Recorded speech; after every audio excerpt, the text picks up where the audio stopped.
Marky Strome, nagsalita na sa relasyon niya kay Marvin Agustin. Matagal nang pinag-uusapan sa social media ang patungkol sa relasyon umano nina Marky Strome at Marvin Agustin. Matatandaan na noon pa man ay nililink na kay Marky Strome ang actor-businessman na si Marvin Agustin. Nagsimula ang mga usap-usapan patungkol sa kanilang dalawa nang mamataan silang magkasamang nagbabakasyon sa loob at labas ng bansa.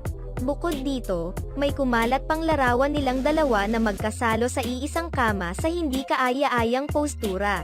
Kaya naman, nagbigay na ng pahayag si Marky Strome kung saan nilinaw niya na talagang magkaibigan lamang sila ni Marvin and a good one also. Maging si Marvin Agustin ay tikom ang bibig patungkol sa usaping ito.